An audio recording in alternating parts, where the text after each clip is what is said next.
इस ज्ञान को जितना फैलाओगे आपको उतना ही पुण्य मिलेगा। ये सत्कर मान लेना।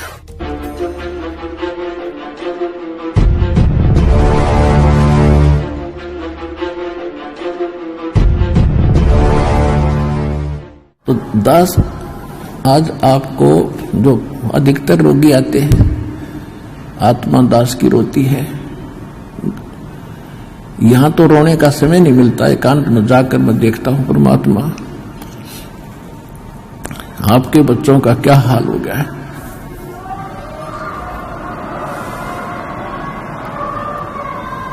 एक एक टूक को तरस रहे हैं, एक एक रोटी के लिए सारा दिन भटकते फिरते हैं, और ऊपर से एक कहर अलग से टूटे हैं इनके ऊपर।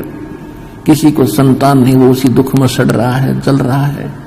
किसी का कैंसर है, किसी को और दोष है, और एक पल का इनको पता नहीं कब क्या हो जाएगा। तो इस कारण से परमात्मा से अर्जी लगाता है दास कि दाता हम तो इसे निकम्मे हैं, और आपको ही मालूम हम कितने कैसे अच्छे होते तो चले जाते। अभी से अच्छे भी आप बनाओगे, दृढ़ता भी आप ही लाओगे, तभी हम आगे बढ़ पाएंगे। फिर भी इतनी उसके बाद भी कोई मर्यादा ठीक नहीं रखता है और अपनी मनमानी करता है, फिर हमारी अर्ज भी फेल और भगवान भी मदद आपकी नहीं करेगी। तो सबसे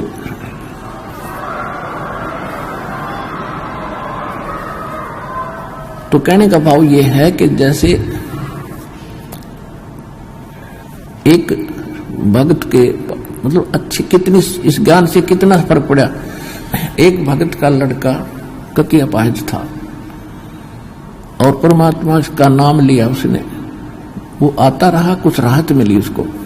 राहत मिली तो वो तब तक 1 2 4 10 12 साल भर वो आया, उसको ज्ञान समझ में आ गया और उस बच्चे को सतनाम तक प्राप्त हो गया और फिर उसकी मृत्यु होगी।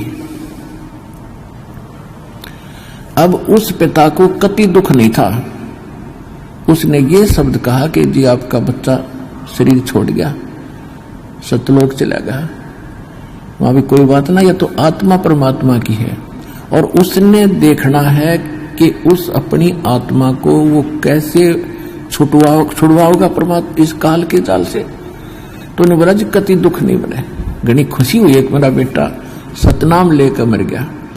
और आप तो कहते हो कि प्रथम नाम से मनुष्य जीवन मिलेगा, और उसके तब भक्ति का बीज दृढ़ हो गया।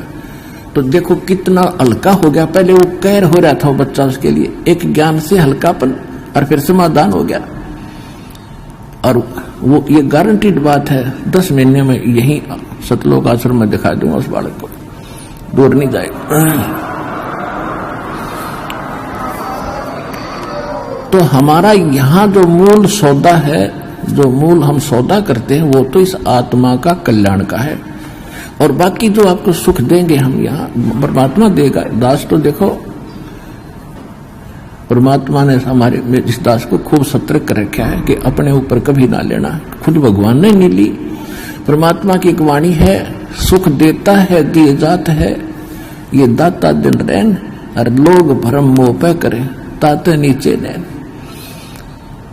देने वाला परमात्मा कबीर जी है और दास को केवल एक बीच में आपका मीडिया बनाए बैठा है। और आपको आप कहते हैं गुरु रामपाल ने ये सो कर दिया, तो उसमें दास के नैन नीचे हो जाते हैं। परमात्मा कहते हैं कि देने वाला दे रहा है और लोग भरम मुझ पे कर रहे हैं, ताते नीचे नैन। कहने का भाव ये है, देखो करेगा तो इस दास के माध्यम से। इस दास को ये समझ लो एक सिरिंज है इंजेक्शन लाने वाली, और यह ओके सिरिंज है, बढ़िया नीडल है, इसमें दवाई है भगवान, और लगेगी रामपाल के आशीर्वाद के माध्यम से यह दवाई भगवान वाली जाएगी ऐसे।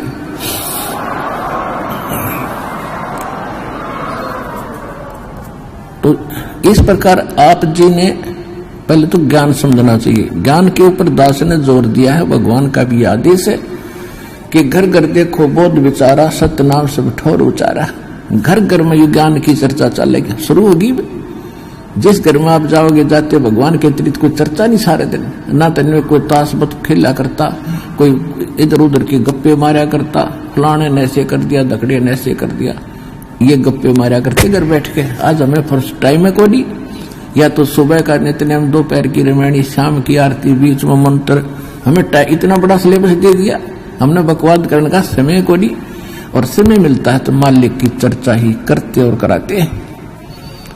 कितना अच्छा समय मिल गया।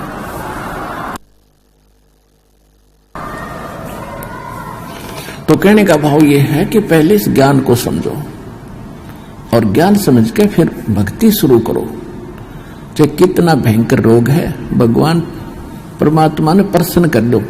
वो कैसे प्रसन्न होगा? जिस दिन वो प्रसन्न हो गया, वो तो सोने कैसी काया बना दे जीव की। एक सेकंड में एक बार 350-360 के लगभग कोड़ी थे, कोड़ी। और कबीर परमेश्वर के पास काशी में उनकी सुनकर महिमा इकट्ठे चले गए, 5-7 गए पहले तक।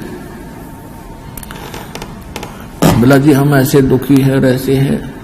परमात्मा बोले भाई तुम वो सारे को डियान बुला लो, जानो किसी ने, सारे ने जाना है तो उनको सबको बुला लो। पर एक बात है, तुमने भक्ति करनी पड़ेगी आजीवन, और भक्ति छोड़ दोगे ना फिर तुम्हें फिर हानि हो सकती है। कान पकड़े जी, कदे नहीं छोड़ेंगे और हम तो सदा आपके चरणों में पड़े रहेंगे। 360 कति कोडी चाम पड़ा था कट कट के, और परमात्मा ने आशीर्वाद मात्र से सारे एक सेकंड में कति स्वस्थ कर दिए।